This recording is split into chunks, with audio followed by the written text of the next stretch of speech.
আসসালামু আলাইকুম সবাইকে। কেমন আছো তোমরা সবাই? আশা করি তোমরা সবাই অনেক, অনেক ভালো আছো এবং সুস্থ আছো। সবাইকে স্বাগতম কেমিস্ট্রির ফাইনাল সাজেশন ক্লাসে। তার আগে বলো ফিজিক্স পরীক্ষা কেমন হইছে? আশা করি ইনশাআল্লাহ অনেক ভালো হইছে। তো কমেন্টে জানিয়ে দিও কার কেমন হইছে। আর একটা কথা যে তোমাদের কেমিস্ট্রি পরীক্ষার সামনে মাত্র বন্ধ ১ দিন। তো এখন কয়টা বাজে? বিকাল ৪ টা। বিকাল ৪ টা বাজে তুমি কেমিস্ট্রি ফাইনাল সাজেশন ক্লাসটা পেয়ে গেলা। এরপরে সন্ধ্যা ৭ টায় একই চ্যানেলে নূর ভাইয়ার ক্লাস পাবা। কি ক্লাস বলতো? সন্ধ্যা ৭ টায় টপ ৫০০ টা এমসিকিউর উপর তুমি রিভিশন ক্লাস পেয়ে যাবা এবং সকল অধ্যায় অর্থাৎ ১২ টা অধ্যায়ের উপর। তাহলে তুমি অবশ্যই যেহেতু এখন ভিডিওটা দেখতেছো তুমি অবশ্যই সাবস্ক্রাইব করে নোটিফিকেশনটা অন করে রেখো যাতে সন্ধ্যা ৭ টায় তোমার আবার নোটিফিকেশন চলে আসছে এই এমসিকিউ ক্লাসে। এরপরে রাত ১০ টায় তুমি পেয়ে যাবা ক, খ এর ফাইনাল সাজেশন। ওকে? এরপরে নেক্সট দিন সকাল ১০ টায় পাবা secure mega one shot class. এরপরে তুমি আবার বিকাল ৪ টায় পেয়ে যাবা অর্গানিক কেমিস্ট্রির জৈব যৌগের সকল রূপান্তরের একটা মাস্টার ক্লাস। তাহলে এই যে ভাইয়া কনটেন্ট গুলো তোমাদের জন্য রেডি করেছি ইনশাআল্লাহ কেমিস্ট্রিতে যাতে তুমি একদম কোপ দাও, একদম ভালো রেজাল্ট করো। ওকে। তাহলে আমরা কেমিস্ট্রি ফাইনাল সেশনে টপিক ওয়াইজ যাবো আমরা। তো ১ম অধ্যায়টা হচ্ছে আমাদের চ্যাপ্টার ১ যেটার নাম কি বলতো? আমাদের রসায়নের ধারণা। রসায়নের ধারণা। তাহলে এখান থেকে গুরুত্বপূর্ণ আমরা কোন জিনিসগুলো পড়বো সেগুলো আমি একটু বলে দিই। স্পেসিফিকলি একদম কমপ্লেক্স সাজেশন আমি তোমাকে দিব। ঠিক আছে? তাহলে রসায়নের ধারণা। এখানে আমরা যেটা পড়বো সেটা হচ্ছে জাস্ট হ্যাজার্ড সিম্বল গুলো পড়ে যাবো। এমসিকিউর জন্য। ঠিক আছে? Hazard symbol. এগুলো হচ্ছে বেশি গুরুত্বপূর্ণ। Hazard symbol. ওকে? এরপরে হচ্ছে আমাদের পদার্থের অবস্থা। পদার্থের অবস্থা অর্থাৎ ২ নম্বর অধ্যায়। পদার্থের অবস্থা। এখানে কোন টপিক গুলো ইম্পোর্টেন্ট আমি লিখে দিচ্ছি। এগুলোই বেশি ফোকাস দিবা। যেমন হচ্ছে তোমার ব্যাপন, ব্যাপন, নিঃসরণ, obviously ব্যাপন হার। ব্যাপনের ভিতরেই পড়ে যাচ্ছে ব্যাপনের হার। obviously গ্রাফ যেটা অনেক বেশি ইম্পোর্টেন্ট এবং ঊর্ধ্বপাত। ঠিক আছে? স্পেসিফিক আমি সাজেশন গুলো দিয়ে দিচ্ছি তোমাকে। ঊর্ধ্বপাতন। ঠিক আছে? এগুলাই জাস্ট লিখবা। এরপরে পদার্থের গঠন। এরপরে হচ্ছে আমাদের ৩ নম্বর চ্যাপ্টার পদার্থের গঠন। পদার্থের গঠন। পদার্থের গঠন। অর্থাৎ চ্যাপ্টার ৩। তাহলে পদার্থের গঠনে আমরা কি জিনিস ফোকাস রাখবো? পদার্থের গঠনে আমরা কি জিনিস ফোকাস রাখবো? অবশ্যই মডেল। যে ২ টা মডেল আছে না? রাদারফোর্ড এবং বোর পরমাণু মডেল এবং তাদের সীমাবদ্ধতা ২ টাই আমাদের লাগবে। এরপর হচ্ছে আপেক্ষিক পারমাণবিক ভর নির্ণয়। আপেক্ষিক পারমাণবিক ভর। ২ ভাবে, ঠিক আছে? আইসোটোপ দিয়ে আইসোটোপ, আইসোটোপেরটা বেশি ইম্পোর্টেন্ট এবং একটা পরমাণুর ভর দেয়া থাকে না? ওইটা পরমাণুর ভর। পরমাণুর ভর। ঠিক আছে? তারপরে ৩ নম্বর দেখো মডেল আমাদের ডান। এরপরে আপেক্ষিক পারমাণবিক ভর ডান। এরপরে কি আউফবাউ নীতি। আউফবাউ নীতি। অর্থাৎ ওই যে ইলেকট্রন বিন্যাস। ঠিক আছে? আউফবাউ নীতি। তারপরে হচ্ছে ইলেকট্রন বিন্যাসের ব্যতিক্রম। ইলেকট্রন বিন্যাসের ব্যতিক্রম। তারপর এমভিআর এর math. MVR equal to NH by 2 pi. সূত্রটা আমরা পড়ছিলাম না? এটার ম্যাথ। অলরাইট? এই যে গেল। ঠিক আছে? এগুলো হচ্ছে আমাদের ইম্পোর্টেন্ট টপিক। এরপরে আসে আমাদের পর্যায় সারণী। এরপরে আসে হচ্ছে পর্যায় সারণী। এগুলো একদম লাস্ট আওয়ারের হচ্ছে তোমার সাজেশন। ঠিক আছে? কারণ তোমার হাতে সময় কম। তুমি একদম সব তো পড়তে পারবা না। তো স্পেসিফিক যেগুলোতে বেশি ইম্পোর্টেন্স দিবা এগুলো আমি হচ্ছে বলে দিচ্ছি। পর্যায় সারণীতে কি? পর্যায় সারণীতে হচ্ছে কোন একটা মৌলের অবস্থান নির্ণয়। মৌলের অবস্থান। অবস্থান নির্ণয়। অর্থাৎ বুঝছই তো গ্রুপ এবং হচ্ছে পর্যায় নির্ণয় আরকি। ঠিক আছে? তারপর হচ্ছে তোমার আয়নীকরণ শক্তি, আয়নীকরণ শক্তি, আয়নীকরণ শক্তি। এরপর হচ্ছে পারমাণবিক ব্যাসার্ধ বা আকার। পারমাণবিক ব্যাসার্ধ বা আকার। এখন আমি এখানে আরেকটা কথা বলি যে আয়নীকরণ শক্তির ভিতরে কিন্তু আয়নীকরণ শক্তির ব্যতিক্রমগুলো আছে এগুলো পড়তে হবে। অর্থাৎ ওই যে বেরিলিয়াম এবং বোরনের ব্যতিক্রম, ফসফরাস এবং সালফারের ব্যতিক্রম, ম্যাগনেসিয়াম এবং অ্যালুমিনিয়ামের ব্যতিক্রম এগুলো কিন্তু পড়া লাগবে। ঠিক আছে? আর হচ্ছে ইলেকট্রন আসক্তি। ইলেকট্রন আসক্তি। এগুলোতে মূল ফোকাস দিবা। ঠিক আছে? এরপর পর্যায় সারণীর পর হচ্ছে রাসায়নিক বন্ধন। রাসায়নিক বন্ধন। অধ্যায় 5 রাসায়নিক বন্ধন। রাসায়নিক বন্ধনে কি কি পড়বা তুমি? রাসায়নিক বন্ধনে মূলত ফোকাস দিবা তোমার হচ্ছে বন্ধন, অর্থাৎ আয়নিক বন্ধন, সমযোজী বন্ধন এগুলো। ওকে, এরপরে হচ্ছে মূল্যে ফোকাস দিবা তোমার হচ্ছে অষ্টক এবং দুইয়ের নিয়ম, অষ্টক ও দুইয়ের নিয়ম। এরপরে হচ্ছে পানিতে মিশবে কি মিশবে না, পানিতে কোন একটা যৌগ সেটা মিশবে কি মিশবে না। যেমন সমযোজী যৌগগুলো ইউজুয়ালি পানিতে মিশে না, শুধুমাত্র কি পোলার যৌগগুলো পানিতে মিশে, আয়নিক যৌগগুলো পানিতে মিশে। পানিতে দ্রবণীয়তা, পানিতে দ্রবণীয়তা। এরপরে হচ্ছে লোন পেয়ার ও বোন পেয়ার ইলেকট্রন, মানে হচ্ছে বন্ধন জোড় এবং মুক্ত জোড় ইলেকট্রন নির্ণয়। আর হচ্ছে লাস্টে আরেকটা জিনিস মাথায় রাখতে হবে, পোলারিটি। এইগুলা পোলারিটি, এগুলো হচ্ছে মাথায় রাখবে, ঠিক আছে। এরপরে রাসায়নিক বন্ধনের পর আমরা হচ্ছে আসি পরের অধ্যায়, মৌলের ধারণা ও রাসায়নিক গণনা। ঠিক আছে, মৌলের ধারণা, মৌলের ধারণা ও রাসায়নিক গণনা, ধারণা ও রাসায়নিক গণনা, অর্থাৎ অধ্যায় 6, বুঝছো? অধ্যায় 6। তো এখানে হচ্ছে আমরা কোন জিনিসপাতিগুলো পড়বো বলো তো? এখানে হচ্ছে মেইনলি ফোকাস দিবা তোমার হচ্ছে স্থূল সংকেত ও আণবিক সংকেত নির্ণয়, স্থূল সংকেত ও আণবিক সংকেত, আণবিক সংকেত। এরপরে ভাইয়া মাথায় রাখবা তোমার হচ্ছে n equal to W/m equal to SV equal to n/n এর সূত্রের যে ম্যাথগুলো আছে না, ওই ম্যাথগুলো যেগুলো গতে আসে specially, equal to V/22.4 litre STP এর জন্য। ওকে, যে এটা এসটিপি থাকলে আমরা ইউজুয়ালি এই সূত্রটা ইউজ করি। এরপরে হচ্ছে লিমিটিং বিক্রিয়ক, যেটা সবথেকে বেশি ইম্পর্টেন্ট। লিমিটিং বিক্রিয়ক, লিমিটিং বিক্রিয়ক যেটা বেশি ইম্পর্টেন্ট।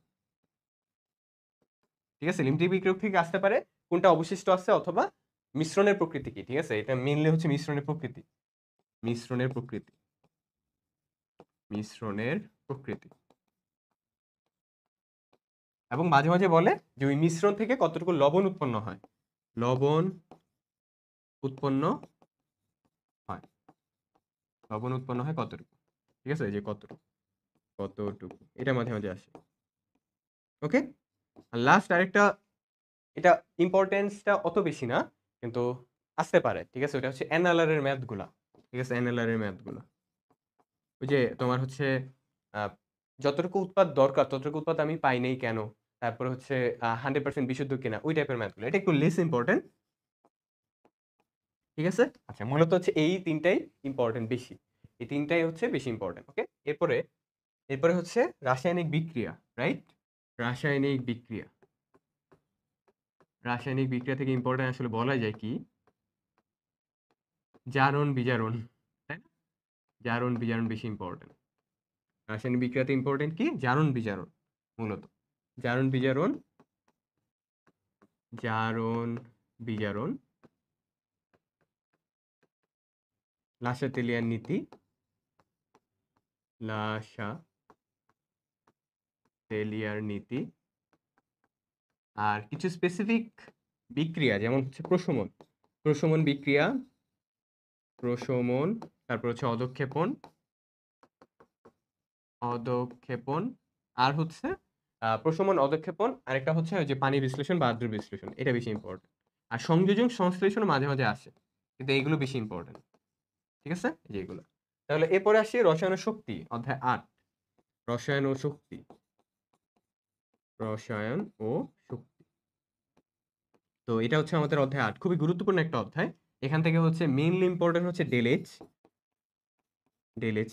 এরপরে হচ্ছে তোমার ওই যে NaCl বা অ্যালুমিনিয়াম ক্লোরাইড, এই যে NaCl বা ম্যাগনেসিয়াম ক্লোরাইড বা অ্যালুমিনিয়াম ক্লোরাইড বা তোমার হচ্ছে ক্যালসিয়াম ক্লোরাইড, এগুলার তড়িৎ বিশ্লেষণ হতে পারে, সেটা পানির সাথে হতে পারে পানি ছাড়া। ঠিক আছে, তড়িৎ বিশ্লেষণ, তড়িৎ বিশ্লেষণ।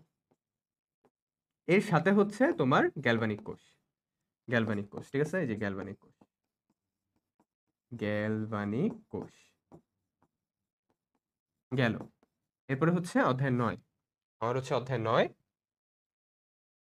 এসিড ক্ষারক সমতা। এটা তুমি ফোকাসে রেখো এমসিকিউর জন্য আমি যেটা বলবো।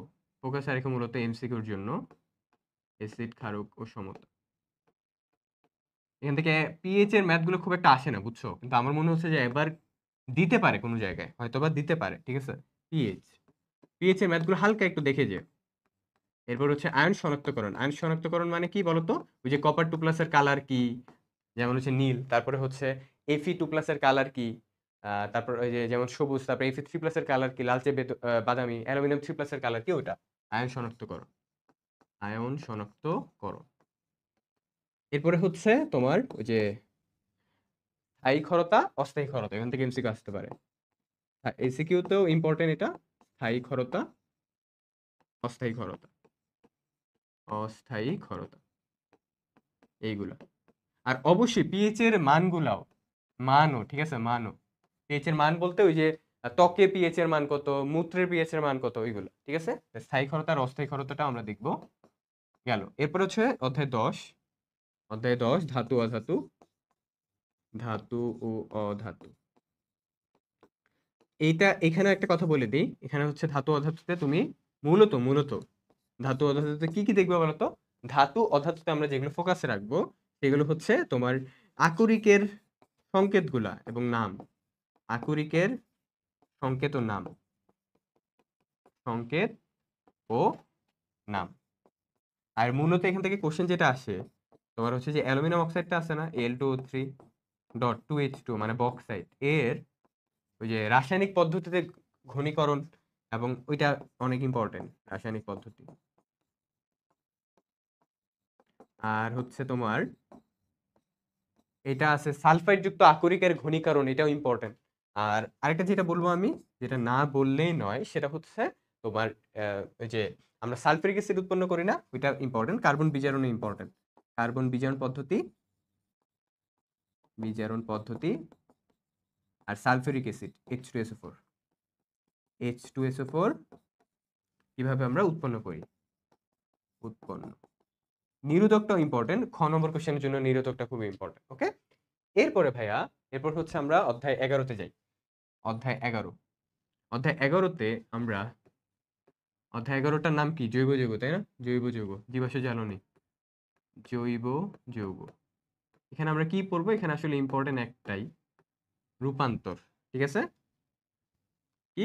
জৈব যৌগের রূপান্তর, যেটা নিয়ে আমার একটা ভিডিও আছে। আমি বললাম যে তুমি হচ্ছে 28 তারিখ বিকাল 4টা বাজে পেয়ে যাবা, ঠিক আছে? এক ক্লাসে সকল জৈব যৌগের রূপান্তর, জৈব যৌগের সকল রূপান্তর ইম্পর্টেন্ট। এবং তোমাকে হচ্ছে জানা লাগবে অসম্পৃক্ততা পরীক্ষা। কোনো না কোনো বোর্ডে এটা আসবে, অসম্পৃক্ততা পরীক্ষা। এরপরে ভাইয়া last but not the least, আমাদের জীবনের রসায়ন। আমাদের জীবনের রসায়ন হচ্ছে লাস্টের অধ্যায়। এই অধ্যায় মূলত তুমি পড়তে পারো এমসিকিউর জন্য, কিন্তু আমি বলবো সিকিউর জন্য পড়ে নিও, কারণ মিক্স করে দেয়। আচ্ছা, আমাদের জীবনের রসায়নে কি পড়বা? আমাদের জীবনের রসায়নে হচ্ছে তুমি মূলত সবগুলো সংকেত পড়বা, সংকেত। যেমন কাপড় কাচা সোডার, তারপরে হচ্ছে বেকিং পাউডার, তারপরে হচ্ছে ডিটারজেন্টের সংকেত, সবগুলো। এরপরে তুমি প্রস্তুতি পড়বা, যেমন হচ্ছে ইউরিয়া প্রস্তুতি খুব ইম্পর্টেন্ট, রাইট? ইউরিয়া প্রস্তুতি অনেক বেশি important. Bleaching powder, bleaching powder. তারপর আবার ডিটারজেন্ট ভার্সেস সোপ, আবার এগুলোর কার্যকারিতা, ডিটারজেন্ট ভার্সেস সোপ, সাবান, এদের কার্যকারিতা গেল। এরপরে হচ্ছে তোমার ওই যে ইউরিয়াটা বললাম, ব্লিচিং পাউডার, এগুলো বেশি ইম্পর্টেন্ট, ঠিক আছে? তাহলে এই হচ্ছে আমাদের সাজেশন ক্লাস। টপিক ওয়াইজ আমি বলে দিলাম। এর আগে আরেকটা কথা মাথায় রেখো, আমি তো এখানে সাজেশন দিলাম, তো তুমি মাথায় রেখো যে তোমার এবার কেমিস্ট্রি পরীক্ষাতে ম্যাক্সিমাম কোশ্চেনেই একটা চ্যাপ্টারের সাথে আরেকটা চ্যাপ্টার ইনক্লুড করে দিবে। অর্থাৎ তুমি তুমি পাবা যে ধরো অধ্যায় 2 এর সাথে 3 কানেক্ট করে দিল, হয় অধ্যায় 2 তে ধরো গ ঘ দিয়ে দিল, ক খ দিয়ে দিবে ধরো অধ্যায় 3, অধ্যায় 4, অর্থাৎ কোশ্চেনগুলা চ্যাপ্টার ওয়াইজ মিক্স করে দিবে। কি দিবে? মিক্স করে। এটার পসিবিলিটি হায়ার, ঠিক আছে? এর কারণে তুমি ট্রাই করবা অধ্যায়গুলো যাতে স্কিপ না হয়, ঠিক আছে?